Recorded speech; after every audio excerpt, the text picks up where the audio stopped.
மூணாம் இடங்கிறது ஒரு மனிதனுக்கு தகிரியம் வீரியம் சொல்லப்படுது. மூணாம் இடம் அப்படிங்கிறது தகிரியம் வீரியம்.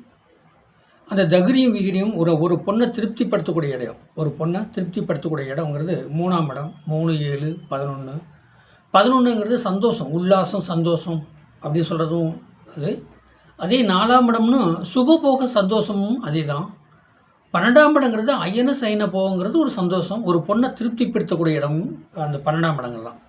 இப்போ சுக்கிர பகவான் பாருங்கள், காலபுருஷனுக்கு 1ஆம் இடம் மேஷம், மேஷத்துக்கு 2 கூடையும் சுக்கிர பகவான் 12ஆம் இடத்துல வந்து சுக்கிர பகவான் உச்சம் பண்ணுறார். அப்போ ஒரு பொண்ணை திருப்திப்படுத்தக்கூடிய இடமே 12ஆம் இடம் தான். அந்த 12ஆம் இடம் பொண்ணை திருப்திப்படுத்தக்கூடிய இடமே 12ஆம் இடம். அந்த 12ஆம் இடத்துல வந்து சுக்கிர பகவான் உச்சம் பெறாரு. அது வந்து அது இரவு. 12ஆம் இடங்கிறதுனா இரவு, நைட்டு. பெட்ரூமில் நைட்டு தூங்குகிறோம், ஒரு பொண்ணை திருப்திப்படுத்துகிறோம், ஒரு மனைவியை திருப்திப்படுத்தினா தான் அந்த மனைவி மதிப்பு மரியாதையோடு இந்த கணவர் மேலே வச்சுருக்கும். இல்லைன்னா அந்த பொண்ணு சொல்லும், இவன் கையாலாத்தவன், இவன் வேஸ்ட்டு அப்படிங்க.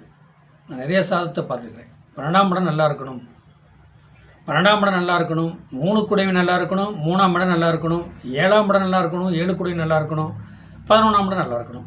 4ஆம் இடங்கிறது சுகபோகம். 4ஆம் இடங்கிறது தாய், வண்டி, வாகனம், வீடு, மனை. வீடுன்னு சொல்கிறதே 4ஆம் இடம். அந்த 4ஆம் இடத்தை தான் ஒரு மனிதன் வந்து சுகபோகத்தை அடைகிறான், சந்தோஷத்தை அடைகிறதே 4ஆம் இடம் தான். காலப்புருஷனுக்கு 12ஆம் இடத்துல வந்து சுக்கிரன் உச்சரம். காலப்புருஷனுக்கு 1ஆம் இடம் மேஷம், மேஷத்துக்கு 2ஆம் இடங்கிறது குடும்பம், 7 குடையவனும் துலாமும் குடும்பம். சுக்கிரனாக வராரு, அவர் 12ஆம் இடத்துல வந்து உச்சம் வராரு. 12ஆம் இடங்கிறது இரவு சம்மந்தப்பட்டது அந்த இடம். அப்போ அந்த இடத்துல வந்து இந்த மனிதனுக்கு, ஒரு ஆண் மகனுக்கு 3ஆம் இடம் நல்லா வீரம் வீரி இருக்கணும். அப்போ தான் ஒரு பொண்ணை திருப்திப்படுத்த முடியும். குழந்தை உடனே கிடைக்கும், பையன் பிள்ளை நிறைய குழந்தைகளாக கிடைக்கும். அப்போ அந்த மனைவி வந்து தன்னுடைய இப்போல்லாம் பார்த்திங்கன்னா கோர்ட்டு கேஸு விவாகரத்தில் தான் இருக்குது. அப்போ ஒரு பொண்ணை ஒரு ஆண் மகன் திருப்திப்படுத்தலைன்னா அவள் போயிட்டே இருப்பாங்க. நீ தேவையில்லை அப்படிங்கிற மாதிரி கண்டிஷன் தான் வருவாங்க. காசு பணம் அதிகமாக இருக்குது, நான் 1,50,000 ரூபா வாங்குகிறேன், நீ 1,00,000 ரூபா வாங்குறீங்கன்னு அந்த கதை வேறு. ஆனால் கட்டல் சுகத்தில் வந்து அந்த ஆண்மகன் அந்த பெண்ணை திருப்திப்படுத்தணும். அப்படி திருப்திப்படுத்தினா மட்டும்தான் அந்த பெண்மகள் கூட இருப்பாள், இல்லைன்னா இருக்க முடியாது. சரி, சில பேர்த்துக்கு பார்த்திங்கன்னா இப்போ இந்த புதன் ஆயிலி நட்சத்திரம் அப்படிங்கிறது வந்து அலிக்கிரகம்னு சொல்லுவாங்க. அதாவது ஆயிலி நட்சத்திரம்னு சொல்லுது, ஆயிலி நட்சத்திரம் புதனோட நட்சத்திரம். ஏன்னா கேட்டை நட்சத்திரம் புதனோட நட்சத்திரம், ரேவதி நட்சத்திரம் புதனோட நட்சத்திரம். பாருங்களேன், இப்போ கடகத்தில் ஆயிலி நட்சத்திரம் வச்சுருக்கிறாங்க, விருச்சிகத்தில் சந்திரன் நீச்சமானத்தில் வந்து கேட்டை நட்சத்திரம் வச்சுருக்கிறாங்க. அதே மீனத்தில் வந்து ரேவதி நட்சத்திரம், சுக்கிரன் உச்சம். அப்போ ஒரு பொண்ணை திருப்திப்படுத்தணும். மூணு குடையன்னு சொல்லக்கூடாது. கேட்டையிலையோ ஆயிலி நட்சத்திரலையோ அதாவது எப்படின்னா ரேவதியிலையோ இருக்கக்கூடாது. அது வந்து அலி நட்சத்திரம்னு சொல்லுவாங்க.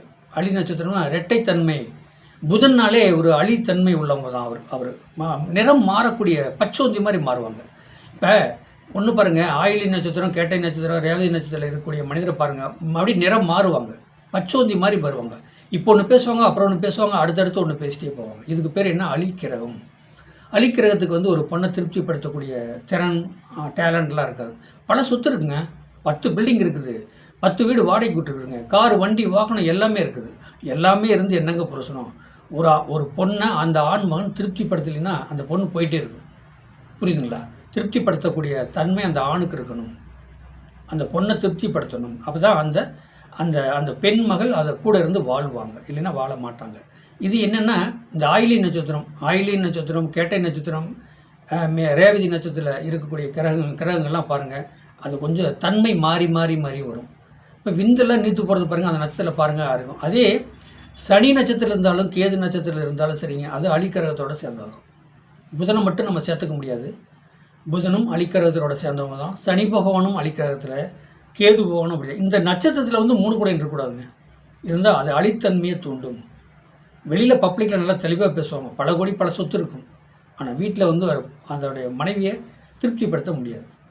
வாழ்க வளமுடன். என்னுடைய சேனலை சப்ஸ்கிரைப் பண்ணுங்கள், பெல் பட்டன் ஆன் பண்ணுங்கள், மற்றவங்களுக்கு ஷேர் பண்ணுங்கள். வாட்ஸ்அப்பில் சாதகம் அனுப்புங்க. வாட்ஸ்அப் நம்பர் 95 14 77 10 74 நம்பருக்கு வாட்ஸ்அப்பில் சாதகம் அனுப்புங்க. வாழ்க வளமுடன். வாழ்த்துக்கள்.